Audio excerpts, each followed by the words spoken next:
Hey everybody, Matt Derrick, Chiefs Digest here. Popping up with a little surprise Friday episode for you. Thought I would just check it out and see what kind of questions are out there on a Friday and kind of go over a little bit of the week that was at One Arrowhead Drive and this team getting ready for the Patriots and answer any questions you have about what's going on right now. I think obviously probably the first thing to start with is the state of this team and the injury situation. And honestly, I mean, the Chiefs look to be in pretty good shape. I mean, they are going to have a couple of bold name and starters out this week. Isiah Pacheco and Donovan Smith will not play this week. Um, with Pacheco, we did get a lot of insight today from Andy Reid, and Pacheco was in the locker room because he is on the injury report for the Chiefs. They won't make him available to the media, but we were able to at least see him. He was in a pretty good mood, and as Andy Reid said, he did go through walkthroughs this week, and obviously he was around the team during practice on Friday. So, but he underwent a minor procedure this week to clean up what Andy Reid called floaters in that arm and the shoulder. What was originally described to us with this was it was a shoulder bruise coming out of the game against Green Bay. And certainly could still be a bruise, but this is the same shoulder in which he had the torn labrum surgery after last season. So giving us just a little bit more insight into what it is. But the good news is that Andy Reid seems very optimistic that Pacheco is going to be back next week. Obviously, he was around the club, around the team in practice this week. Didn't partake in any of the drills during actual practice, but was out there for the walkthroughs. That's a big deal. So, and remember, the Chiefs have an extra day next week, playing on Christmas Day, Monday at noon. So they will have an extra day of rest. But seeing Pacheco in the locker room, I mean, this wasn't a big bandage situation or anything. It looked like if what I would probably have assumed was an arthroscopic surgery on there just to remove some debris. But Pacheco didn't look very limited, at least as far as the locker room goes. So let's see what happens. I mean, maybe it's optimistic, although with Isiah Pacheco and his toughness level, it wouldn't surprise me at all if he's available in that Raiders game. The Chiefs obviously don't need to rush him back, but it wouldn't surprise me. I mean, especially the way that Andy was talking and the way that the Chiefs are acting around Pacheco and certainly his mood in the locker room on Friday. Wouldn't surprise me at all if you were to see him. Donovan Smith are going to continue to rest until he's able to really get that stinger behind him. And I say stinger, it's really been a couple of injuries. He suffered the stinger a few weeks ago and is aggravated a couple of times. So they really want that to settle down before he gets back out there. And with Wandale Morris playing pretty well behind him, I think they've got that option. They did list Justyn Ross on the injury report simply because he is returning from the suspension and will likely not be activated this week. The Chiefs have a roster exemption for him. It's a 2-week exemption, so they can activate him to the 53-player roster at any time. But they have, to this point, expressed no interest in activating him this week. And he played on the scout team this week, which would be an indication that he was not part of the game planning or anything of that nature, so no specific packages for him. They list him as doubtful, but I would be very surprised if he plays because, like I said, he's not on the 53 now. They would have to make a roster move to put him on there. And doesn't seem that that's imminent. So I would say that you're probably not going to see Justyn Ross. Better chance that you will see him the following week in week 16 when they play the Raiders. That's more likely, but and next week he will be added back to the 53, so the Chiefs will have to make a roster move just to accommodate him on there.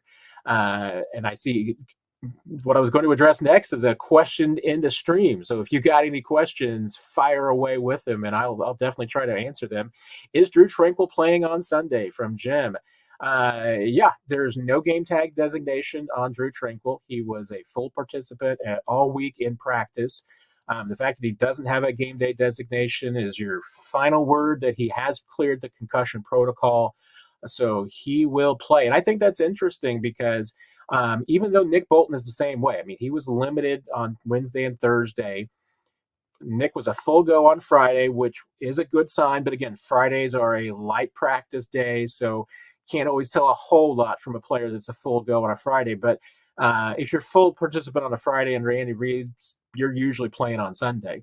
But the thing that I think is important is that, especially against the Patriots, is that they've got the option that if they want to give Bolton a rest, since he is coming back from, an extended layoff, if they want to, give him a few drives off and you have to go with Drue Tranquill, you're fine with that if you're the Chiefs. And they can even do maybe a few different packages, maybe put them on the field at the same time. We will see. They could surprise us a little bit, but that to me is a great sign. I mean, if you're able to get both those players together, Chiefs might have a lot of linebackers active. Right now, they've got 7 linebackers on the active roster, so I think that's probably. You can assume that's a direction that they will probably look when they do make the move next week to bring back Justyn Ross onto the 53. But with the Patriots and the fact that they need to be able to establish the run in order to get Bailey Zappi and their offense going, I think as many linebackers as you can get, especially Bolton and Tranquill, will be big. So Chiefs will have both of those guys available. On the other side, the Patriots, big loss for them. They won't have Ramondre Stevens, the running back. That means it's going to be pretty much, the Ezekiel Elliott show. And even though Ezekiel Elliott is a beast, and he's difficult to deal with. I mean, Stevens has been their better running back this season. So that's a huge loss for them, especially for a team that really needs to be able to, I think, effectively run the football in order to deal with the Chiefs. I mean, that's going to really limit them. And now this is a typical Patriots injury report. So there's a lot of guys on there, a lot of guys that are questionable. Juju Smith-Schuster amongst them, but I would imagine that with the Chiefs coming to town that he will play. Among their other questionables, tackle Trent Brown is questionable, Devontae Parker receiver, special teams ace Matthew Slater, Tyquan Thornton, another receiver, Jawan Bentley, Christian Barmore on the defensive line, questionable. They got a lot of guys, but the big one is Ramondre Stevens. Not having him will be a big loss for the Patriots because, I mean, that's how I see the Patriots. If they've got a chance to keep the Chiefs in check and hold them down, is to borrow a little bit of the game plan that the Chiefs have seen the last couple of weeks, especially early. And that is going to mean running the football, taking advantage of your backfield and throwing the ball to the guys out of the backfield, trying to pick apart the Chiefs when they are in the zone, identifying, matchups with Mike Edwards, because that's what the Bills did last week. But the one thing that the Patriots, to me, really can't do as well, again, that Green Bay and Buffalo did the last couple of weeks, is really attack the Chiefs with speed on the edge and outside. So that to me is where the Chiefs do have the advantage. And if the Patriots can't get the run game going, that's going to put them behind the 8 ball. I mean, they really need to be able to run the football and throw the ball a bit to their backs in order to, become multidimensional and help Bailey Zappi out. You put it all on Bailey Zappi, and I don't care, how good he looked last week. I mean, they have to be able to protect him a little bit and get rid of the ball quickly, let him make quick decisions. But I just don't think that the Patriots have the speed. I mean, I think that the Chiefs, defensively match up much better against the Patriots than they did against Green Bay and Buffalo. So I think that the recipe is there for the Chiefs defense to kind of get well. And I say that because even though I think that the defense played great in the second half against Buffalo last week, and really, I think 40 minutes played really well, they had some breakdowns, and I think a little bit of those breakdowns that they suffered in the first half against Buffalo were adjusting to the loss of Brian Cook and not having him around. So, let's see. I mean, this is going to be the next test. They're going to have, their full game with that Brian Cook. I think they have made the adjustments. I've had my prediction out, a little bit over here and there. My prediction is the Chiefs 17, Patriots 9. It's kind of right there on the brink of the point spread. I know the point spreads have been bouncing back between 8 and 8.5. I made my prediction back when it was 9.5, and so I still am not going with the Chiefs to cover. But I think that's right about where I can see this game. So I'm settling in right around where the point spread seems to be settling as well. Going back to another question from Jim. Jim was asking about Tranquill earlier, but also about Cook. And since I mentioned him, Chiefs are still indicating that there is a chance that Brian Cook does come back. I mean, they've described this injury as a ankle sprain. So there's a possibility that you do see Brian Cook come back. Um, Typically, I mean, even on a severe sprain like that, you'd be looking at the 4 to 6 week range. I've heard 5 weeks mentioned at times, possibly for him. So let's see. I mean, that was a nasty looking injury, though. But I wouldn't bet against him. I mean, I know he wants to try and get back. The Chiefs seem to think that they can get him back for the end of for the playoff run. So let's see what happens. But I wouldn't expect him back during the regular season for sure. But for the playoffs, definitely a possibility. So let's see what happens. Fa in Kansas City asking about Justyn Ross, and touched on it a little bit at the beginning of the show. Yeah, Ross will probably be back next week. Certainly don't expect him back this week. He is doubtful. There's no injury situation there. He is healthy. He was a full participant in practice all this week, but he wasn't part of the game planning. He was on the scout team this week. So unless there's anything that develops in the next 36 hours into Saturday that they need him for some reason, then I wouldn't expect to see Justyn Ross. So I think you're gonna see the rest of the lineup as it is. What I'm intrigued to see in particular, though, is where we kind of see the wide receiver rotation settling in this week. Because last week, Richie Rice led the way with 56 snaps. And after that was a serious drop-off. I mean, it was basically the Richie Rice show. Justin Watson had 36. Kadarius Toney had 29. That's, to me, a lot for Toney. I don't think that there's going to be any splashback for Kadarius from lining up off sides. If anything, I mean, I think you can probably bet on Kadarius being fairly involved in the opening script, because I think the Chiefs will want to kind of get him on the field to show him that they've got some confidence in him. Get him established, got to get his mindset in the right place. So I wouldn't be surprised at all if you saw Kadarius Toney being fairly active in the first half. 29 is kind of at the high end of the range where I would expect his snaps. I mean, more than that, and you're really talking about, for the Chiefs right now, I mean, a full-time player. And, with Toney, I mean, they still seem to be pretty set on just, specific looks and niches for him, rather than being an every down guy. But 29 snaps equated to 44% last week. That's decent work for Toney. So, like I said, might be on the high end for me, but I think it's an indication that Toney is going to be in the rotation and sprinkled in fairly frequently. The real surprises to me was Sky Moore at 23 and Valdez-Scantling at 22.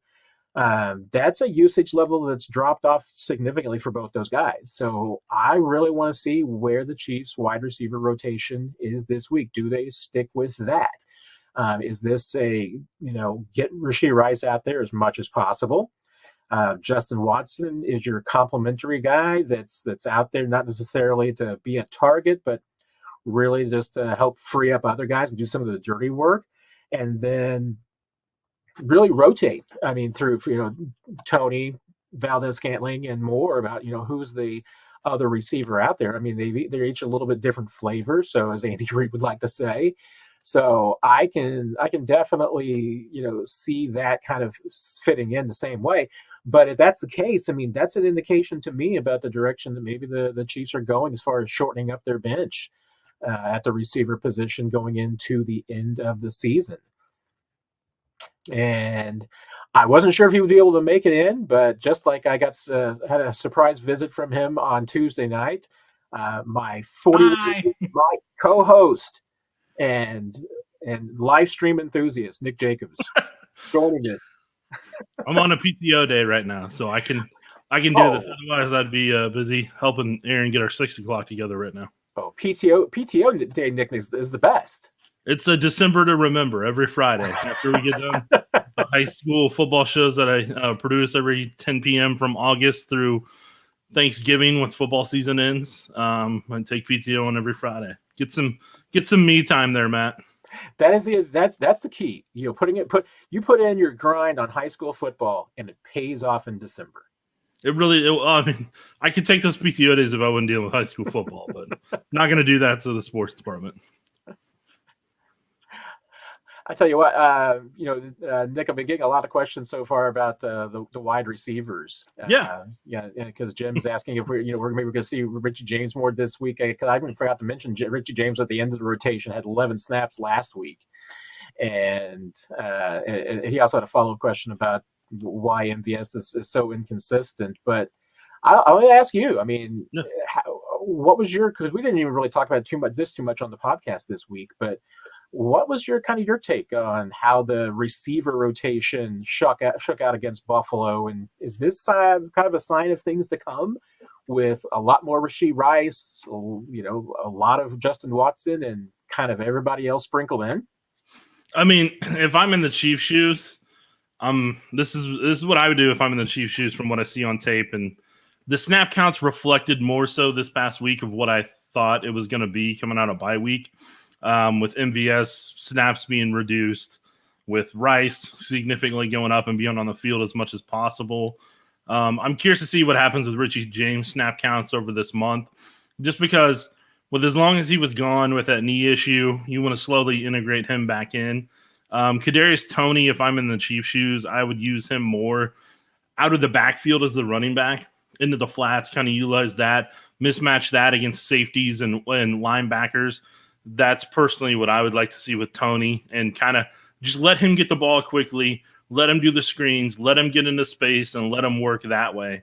And if they did that, I just feel like that's more of what fits his skill set, his style, but also helps them move the chains and keep consistent down in distances.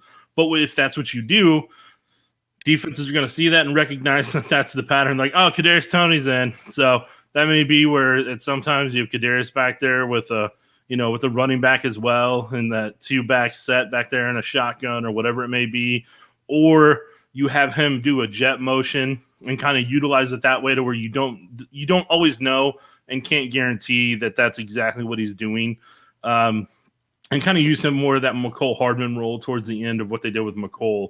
But yeah, I mean, Richie James, I would personally like to see snap count slowly go up and kind of hit its stride there in the Chargers game, so he could be ready for playoffs and be able to contribute. Love to see them get him some opportunities, get him kind of in the rhythm of the offense. But I feel like the more you lean on Rashee Rice, Justin Watson, kind of some Kadarius Toney underneath, and kind of take some stress off of Travis Kelce and kind of work those guys, then in Kadarius Toney in the flats and everything, I think that's really kind of more where you help this offense be steady, stable, consistent, and try to find some nuances and create some opportunities for this team to kind of continue to grow towards the playoffs. But I mean, for the most part, MVS, I feel like is just kind of the clear out receiver at this point for whoever underneath. I mean, and in regards to the inconsistency, I mean, look, he's been who he's been since Green Bay, and like that's just kind of you don't know what you're always going to get. You don't know if the route's going to be run at full speed. You always have that question about if they're seeing the same thing that Mahomes is. It doesn't take 2 years to get on the same page. It took Juju Smith-Schuster a handful of months in the offense, and he was good to go and had a big year with Mahomes. And really, MVS was in the league almost as long as Smith-Schuster was, so there was really no reason for it to last past the end of last year. You were hoping he was going to build off that Bengals AFC Championship game, but the unfortunate part is he doesn't get to face Mike Hilton every week. So, he had a mismatch against Mike Hilton. He's able to take advantage of it, have a big game. You were hoping that would translate, and it hasn't. And part of the reason is you don't face Mike Hilton every week. Yeah, you mentioned Richie James, and Richie James is, I mean, he's been such an enigma for me because I have been going back to really OTAs and certainly in training camp. Every practice that I saw from the Chiefs, I was like, why isn't Richie James higher in the pecking order? Why isn't he higher in the rotation? Because it just seems like that. I mean, and certainly based on what you saw with him with the Giants last year, catches just about everything thrown his direction. Showed much more speed and elusiveness than I thought that he had, to the point where, I mean, it was starting to make sense to me about why Richie James maybe didn't get as much time in San Francisco, because I wouldn't probably play Richie James a whole lot either if I had Deebo Samuel. Yeah. But I mean, he seemed like a Deebo light to me. So I don't know. I continue to be, and if it's this week again that Richie James gets 11 snaps and 1 target and that's it, I'm going to have to start, trying to find out what it is next week, Nick, with asking Andy Reid and Matt Nagy, what's he going to do to get on the field? Because I just don't get it. I mean, I don't know. I mean, because it would be easier for me to have a good pulse on it if he didn't have the knee injury and had been able to have been out there the entire season and been a part of practice day in and day out. But the fact he wasn't able to be, I just kind of think that disrupted a lot of what he maybe could be in this offense, a lot of that growth. And I think there's probably, if I was guessing, I wonder if there's certain things that they need to see from him in practice, and with some of the stuff they're running and executing before they're like, okay, we can get him more than just a package here, or a couple snaps here, or kind of overall, kind of be able to utilize them more. Because the other thing you got coming down the road is McCole Hardman's going to get healthy with that hand at some point, probably, more so near the playoffs. Is there a way to integrate him and be able to get some snaps out of him and utilize his speed? And then depending what they want to do with Justyn Ross, that's another decision they're going to have to make here as well. And that wide receiver room becomes incredibly crowded, and, with who is going to help them win the playoff games that they're after to get to a Super Bowl. Yeah, I mean, Andy Reid's certainly forgotten more football than I'll ever know. He hasn't. Not you, Nick, because you know more football than I do. Both of them. Both of them. They gotta know something, and I think you're absolutely right. I mean, the time that he missed was certainly a big factor. I mean, that's certainly a factor for Tony, because of the same thing. I mean, he would have a much bigger role on this offense had he not missed that time in training camp.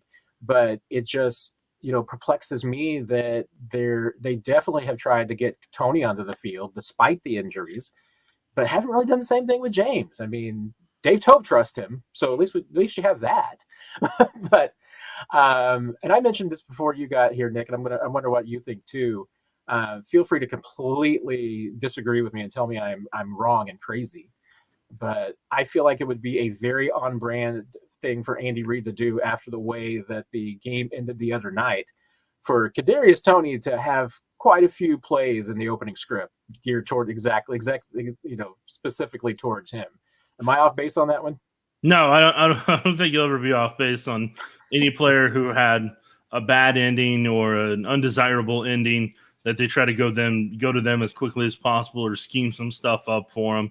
And it wouldn't stun me if they tried to take, depending how Belichick goes about it, what they think he's going to run in the first 15, that Clyde Edwards-Helaire screen that you were a big fan of.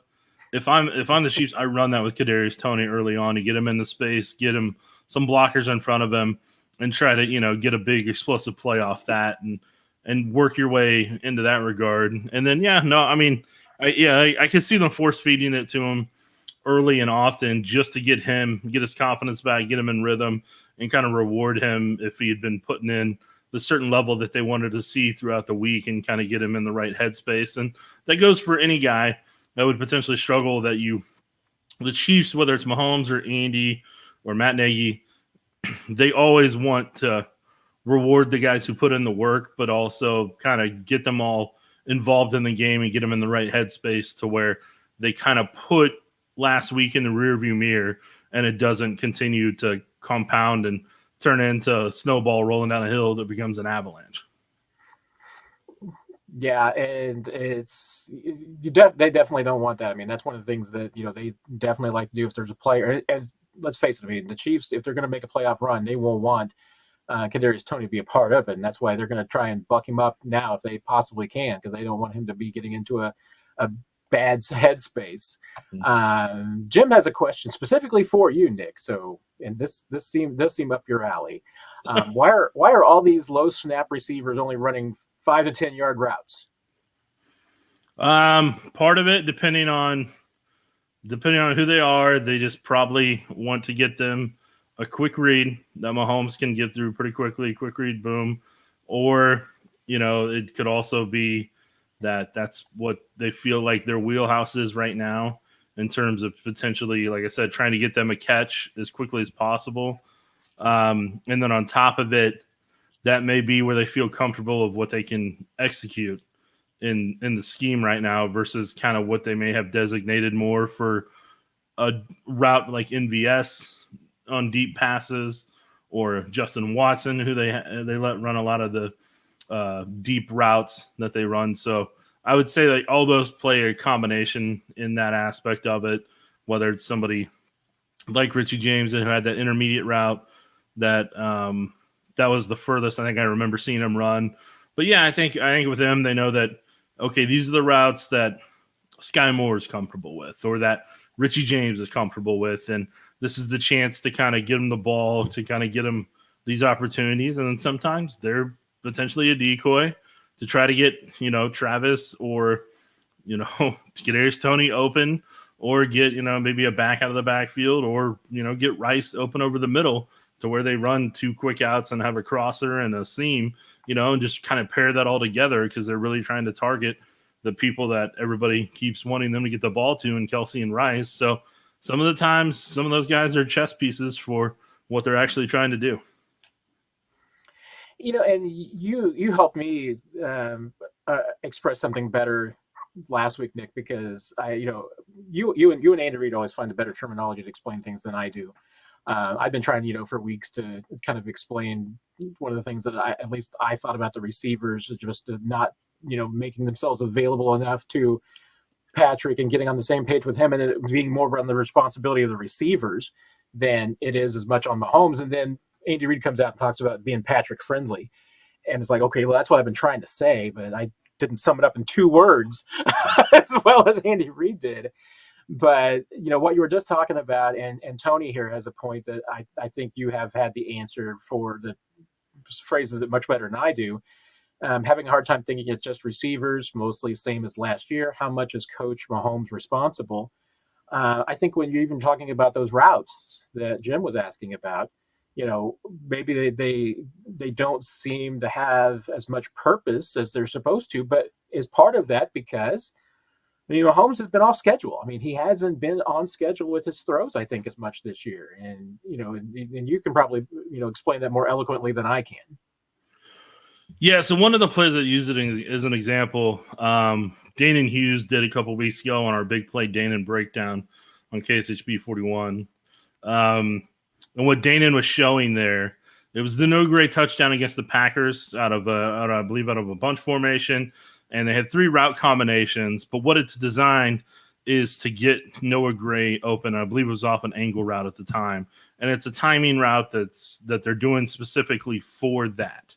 And there's certain times and there's certain windows based on, especially down in the red zone, that you're trying to hit and you want to hit.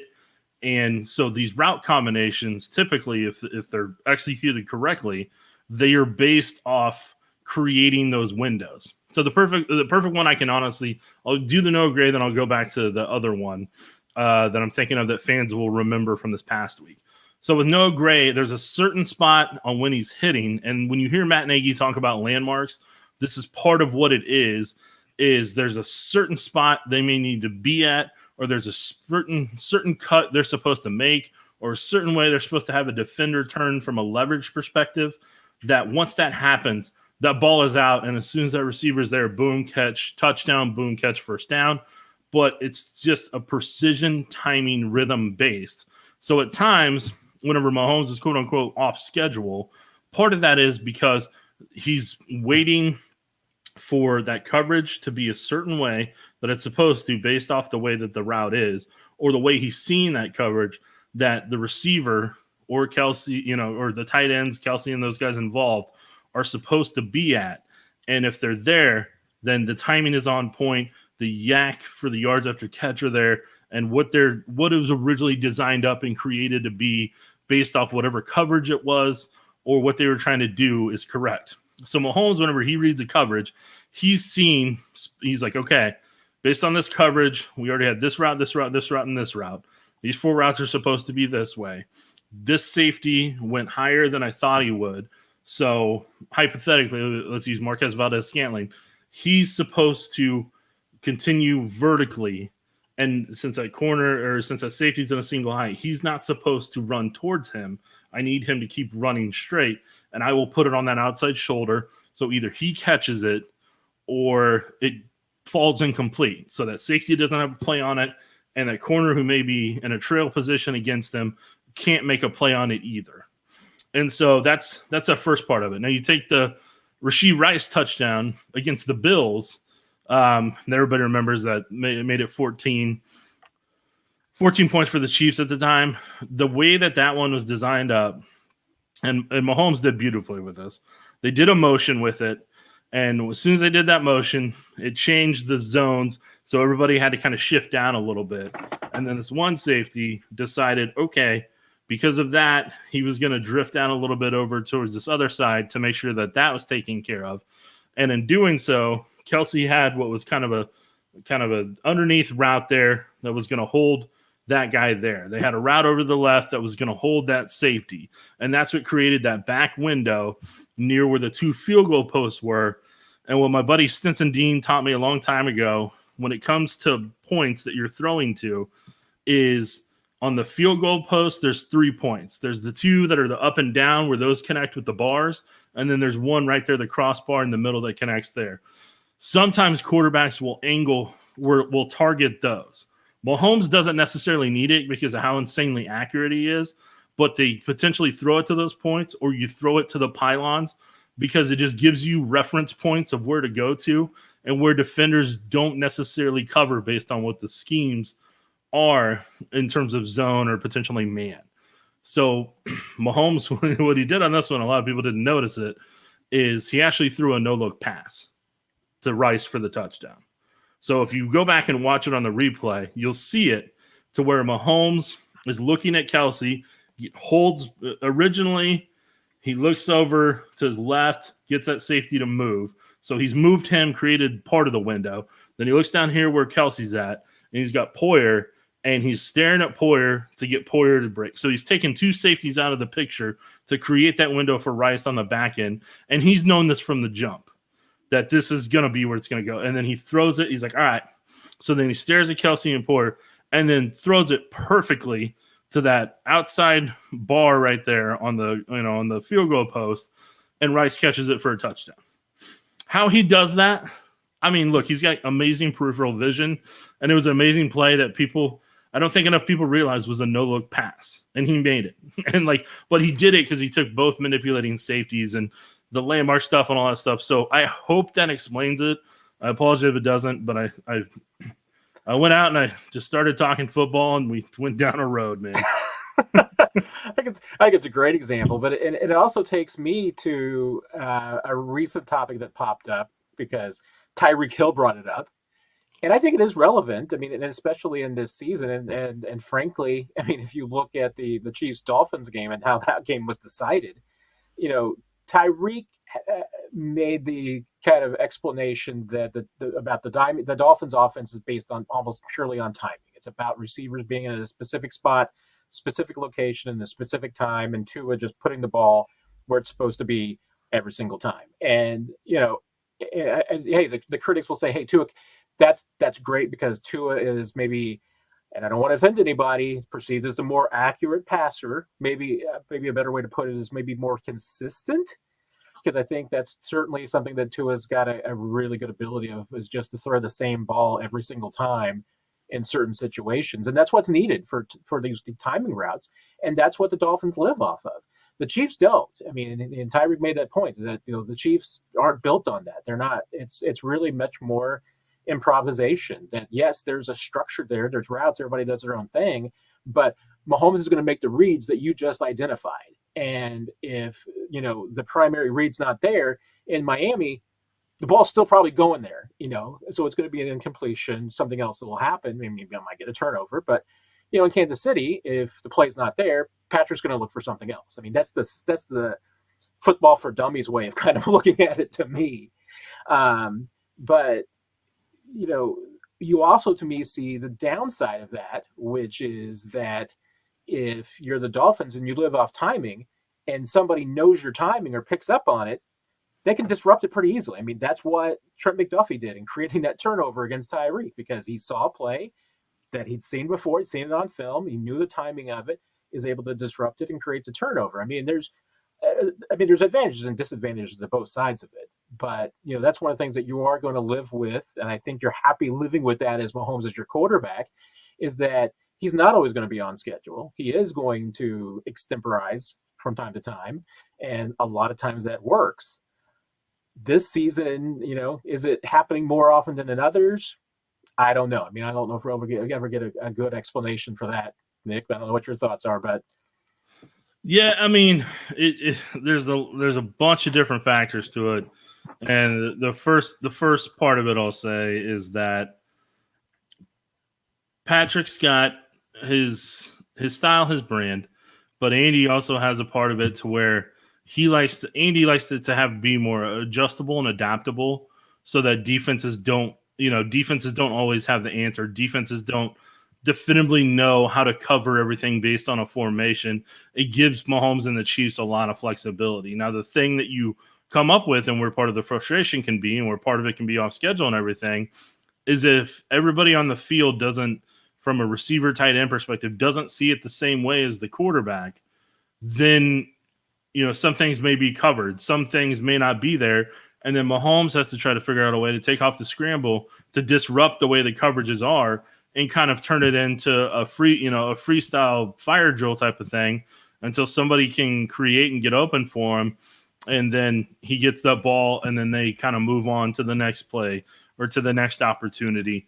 And that's what they've had to do a lot more this season because of those type of reasons. And as Justin Watson said whenever he was in the locker room the other day, that the receivers have been watching tape with Mahomes and all that. And I'm like, okay, well, that's good. Keep doing that. And the question, I wasn't in the locker room at the time, but the question is, have you been doing that all year? Like, if you have, then I would have more concerns. But if you haven't been, then why weren't you doing that earlier when there was more things? But we don't know definitively either way on that part of it. So, I'm just saying I have questions on both sides of it, whichever way the result would be on that. But yeah, I mean, like at the end of the day, it's like you and I have talked about on the podcast before. Patrick Mahomes is the franchise quarterback. Andy Reid is the architect of this offense, and you got to see it their way, because that's why you're here. That's what they're paying you for, is to see it that way so they can all execute together. Travis Kelce's been able to do it without a problem. Tyreek Hill had such an insane smart football IQ that he was able to do it and had the speed to make up for it if things weren't perfect at times. And you're just trying, and Rashee Rice is working his way through it as a rookie. So, I mean, for the rest of the guys, the question becomes, and Juju Smith-Schuster was able to do it. Just took him a couple months, and boom, he was there. But like the bigger question on all that is who is capable of doing it, who's capable of executing this offense, and that's what they're finding out this year. And then the question long term is, if you do bring somebody in or you do draft somebody, what identifying characteristics do they need for you to be able to tell that, yep, they can take that volume of the offense, they can do it, they can execute it, and then that's what you're going to need long term. Because I think who Mahomes is and the way he executes and the way Andy designs the offense with his coaching staff, I don't think that part of the puzzle is changing. I think this is what this is. It's just the problem you have right now is there's people that aren't on the same page. You don't have enough speed to be able to open up some of those routes that they're trying to manipulate to begin with. And then you don't have a running back threat in the backfield to pair with Pacheco's power that you can use, where I'm saying you're having to use potentially Kadarius Toney as that speed receiving threat at running back if you use him, or even maybe Mecole Hardman down the road for the rest of the season, to where if you had somebody like a DeAndre Swift this offense complexity changes. If you had somebody like a Barkley or somebody like that with some speed, or Jamal Charles, if he's in his prime and can hop into DeLorean and somehow make it all work, those type of guys that defenses have to fear. Because right now defenses are like, we've just got to take Kelsey away. We do that. Good luck to the rest of your crew. And then, we'll see what happens from there. And, if something, you knock on wood, maybe they take Kelsey away, then now it's Rice as a rookie who's having to step up to the page, and they're having to work and manipulate ways to make it happen. So, yeah, it's a very complex thing, but whenever you do have all the proper ingredients for a Chiefs offensive casserole, you get 2018. But and then the other part of it is with the tackle situation, there's sometimes where maybe Mahomes sets back and he's not 100% sure on that left side, or not 100% sure on the right side if he can wait to make that throw, and maybe he has to throw it away or take off. And so, that can be a piece of the puzzle at times. And I know people may not agree with this. Some have it on Twix or X or Twitter, whatever you want to call it. But Mahomes has to be more of a caretaker with the football than he has in previous years, because he knows how rare these possessions are, how precious the possessions are, and he's more mindful. I see him at times where he can make that throw. He has the arm to make that throw, but if he makes that throw, there's two risks involved. That corner may jump it with the leverage that they have or the angle that they have. And two, if the receiver bobbles it, there's a chance for an interception. Boom, they've lost that possession. So I think Mahomes understands this year how precious those possessions are. And I think that's where part of the frustration can be. If he personally has a turnover, or if they have a fumble or something, then they know there's only so many opportunities they have to try to get to 24 points or more to win a football game. And that's starting to become the magic number. The further we get into the year, it's 24 or more. If they hit 24 or more, they're in a good spot with what this defense can do. But if they don't hit that, boy, does it become 50-50. Indeed, it does. I think I don't know how long Nick on his PTO day is willing to stick around, but we'll probably go. I'll probably be around here for about 15 more minutes. And there's one question I do want to ask of you, Nick. Yeah. But Chiefs from the Sidelines had a good question that I wanted to bring up as well, because it was very relevant this week. Did anyone ask or get an answer on why the team came in on Tuesday, the players' day off? Because Andy Reid kind of dropped that, and there was some tilting of heads in the media room. Yeah. And we learned that, kind of unbeknownst to us, and my timeline understanding is that this was a kind of COVID innovation that just stuck around. But yeah, traditionally the Chiefs would come in and have meetings on Monday, and Tuesday was more of their off day. But they don't do it that way anymore. Monday's now the off day for the players. You will have a lot of players who do come in on their day off, just because I'm sure Mahomes is amongst them. I mean, there's a lot of players who are workaholics and will come in anyway. Players who are injured or receiving treatment will come in on Mondays after games. And we're talking about a normal game week here, where the Chiefs play on a Sunday. But now Monday's a day off, and then they come in on Tuesday, and Tuesday's the meeting day. I mean, to me, it makes a lot more sense. I mean, because if anything, the Chiefs do a lot of their community stuff on Tuesdays, and I've always thought that was, to me, a lot of ask of players to do all these things on their day off. Well, now, they don't. I think they also have changed the schedule so they don't do as many of them, and they kind of spread the things around a little bit to make it easier on the players. So it's not as hard fast to say, okay, Tuesday is community day anymore. But I think that makes a lot of sense. I mean, you give the players a day to rest and recuperate. You give your coaches and your scouts an extra day to really break things down and get the film ready for your meetings on Tuesday. I mean, that makes perfect sense to me, Nick. I don't know about you. Yeah, I mean, the way that we got informed about that on Wednesday, I think that's just better from what the players go through in a week's perspective time. Because when you look at it, for people that don't know, typical practice, this doesn't mean this is what the Chiefs do, but from people I've talked to over the years, and former players I've talked to over the years, whenever they'd experience it, whether it's here, another town, or another team, this isn't just Chiefs specific. But I can tell you from experience, whenever I would be in a locker room on Monday after a game, which they used to do whenever Scott Pioli was still here, and this is pre-Andy Reid, there'd be times where like Peyton Hillis was the running back, and I'd see him walk in the locker room, and that poor guy, just how beat up he was from playing the day before, and you get a real sense, and you get to see just what these guys' bodies went through, just less than 24 hours before, or even 24 hours before, and you're just like, holy heck, man! Like, how are you? Like, how did you get out of bed today? It's impressive, but how? How did you do that? And like, it does take a toll on those guys when you get to see it up close and in person. And I got a lot of respect for all those guys and what they go through, no matter how many snaps they played, because how you see when you get to see how up close how physical football is at a professional level, it's no joke what those guys do.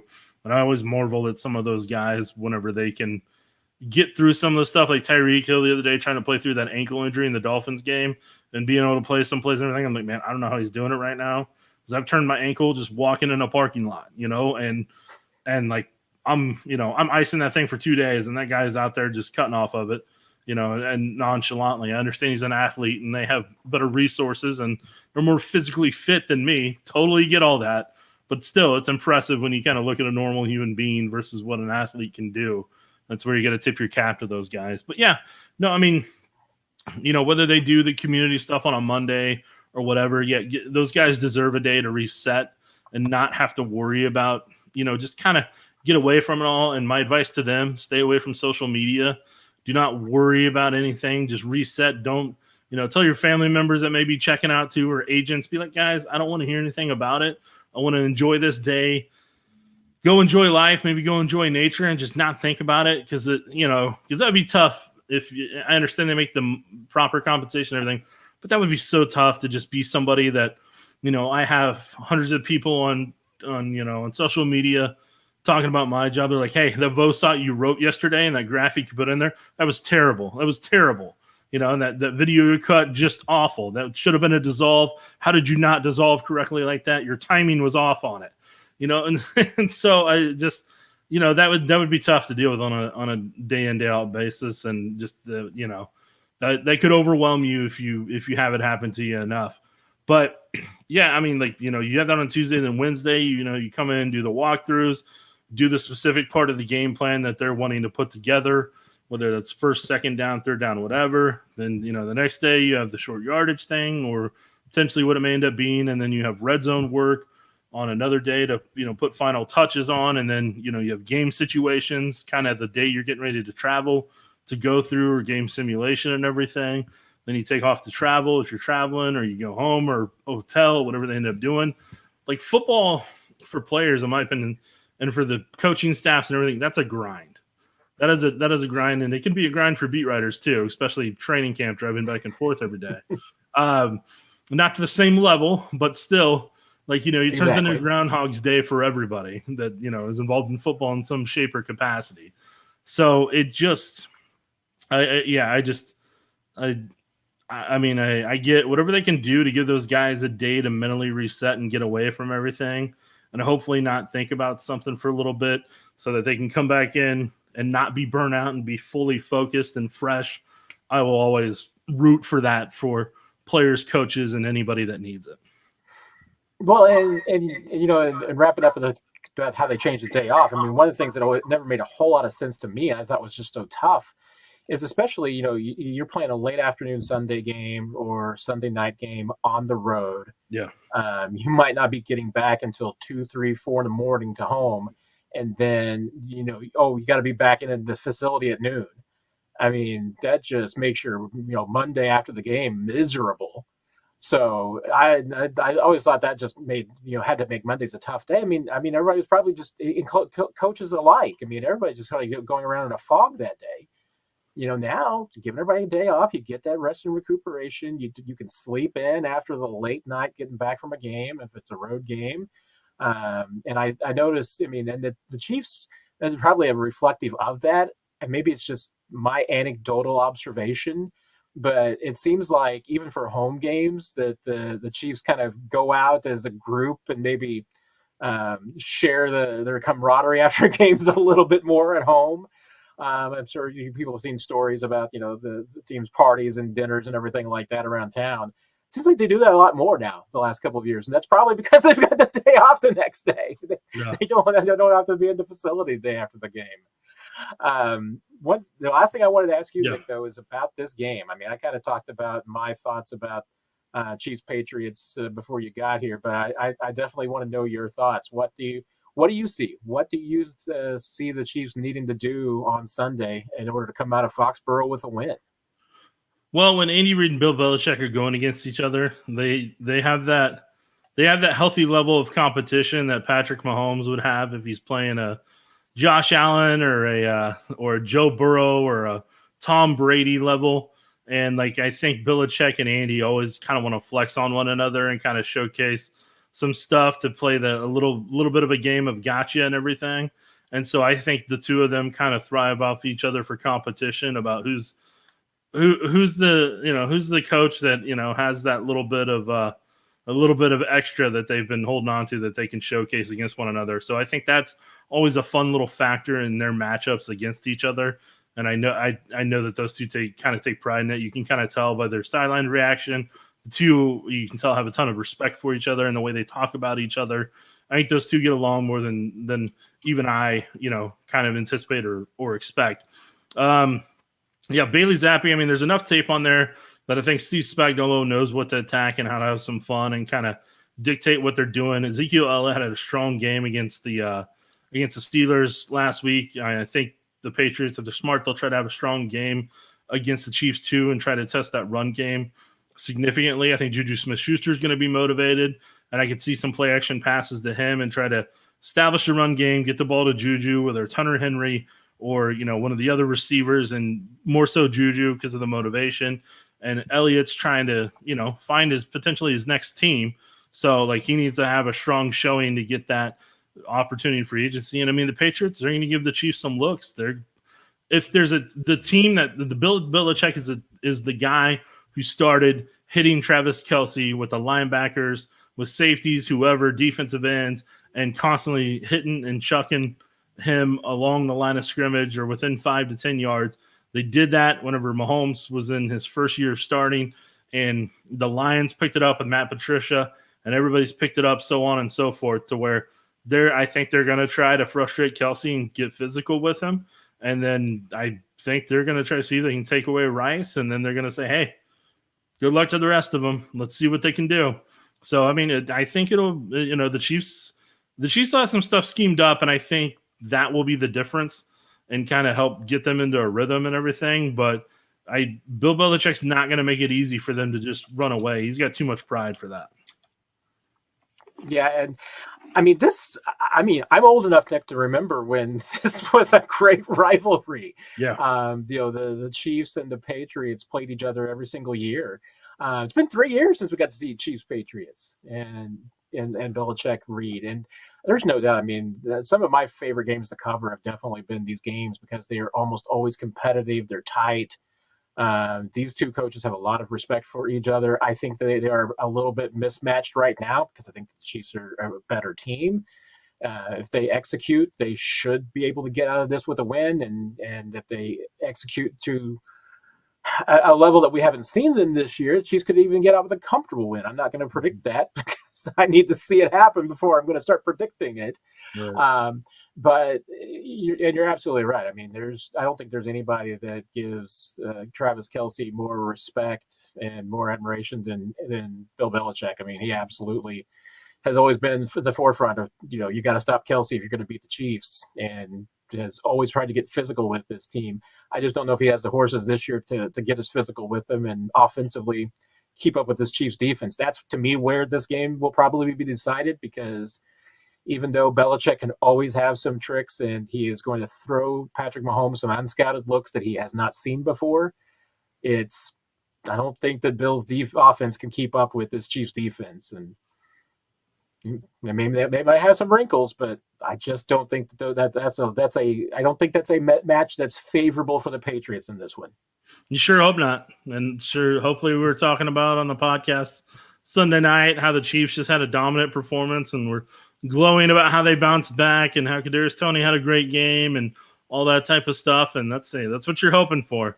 I don't want to have any rants on 41 as the Mike Sunday, and I don't want to have any any of those frustrations. I'd like to stay away from that for a week if I can. I mean, I always enjoy your rants, Nick, but yeah, I think the Chiefs fans would enjoy not hearing one of your rants. And yeah, me too. and I have not. I kept meaning to look at the schedule. I wanted to make sure that there are no high school football games scheduled for Foxborough Saturday night. I don't think so. So that shouldn't be an issue with the Chiefs equipment not showing up this time. The last time the Chiefs visited New England. Bro. Yeah, I totally forgot about that. That was a special night, Nick. Not gonna lie. Yeah, I did forget about that, and the fire alarm being pulled on occasion at one of the hotels, a couple times. I think that was in 1 year. So there's a lot of unique opportunities, a lot of experiences that you get whenever it was the Tom Brady, Bill Belichick show. But thankfully, those days have moved on. Our good friend Jack gifted a membership. I'm always does one of those. I really appreciate you doing that, Jack, and growing the membership base. So hopefully somebody out there has grabbed it and will enjoy it. Nick, I can't tell you how much I appreciate you dropping by once again. Yeah. You are the best walk-on guest of all time. So thank you. You just like I said, you just let me know, and you did, and I was like, all right, I'll be there. Just let me go get my water bottle. Well, enjoy the rest of your PTO time, Nick. I am. I got Reacher on Amazon Prime. That just popped up today, so I'm halfway through the first episode. Pretty pumped about Excellent. Well, I'm glad you got plans for the rest of the night then. I do. I'm gonna make some popcorn. Really make a night of it, Matt. There you go. Thanks, everybody. Thanks for joining us on a Friday afternoon. This was just kind of a spur of the moment. I might be doing some more of those. We will definitely. I'm looking at some new times, and in addition to just my weekly Tuesday Q&A that's been popping up, we'll figure out some new times to get together. And anybody has any hey, you got some popular requests about when you'd like some Chiefs programming that maybe you're not getting at a certain time, let me know. I'd love to try and fill the need somewhere. So thank you all very much. Hope you enjoy the game this weekend. And like Nick said, we will join you for 41 is the Mic on our podcast after the game. And then we'll certainly see you on Tuesday night for our weekly Q&A again. So thanks, everybody. Have a good weekend, and we will talk to you later. Take care.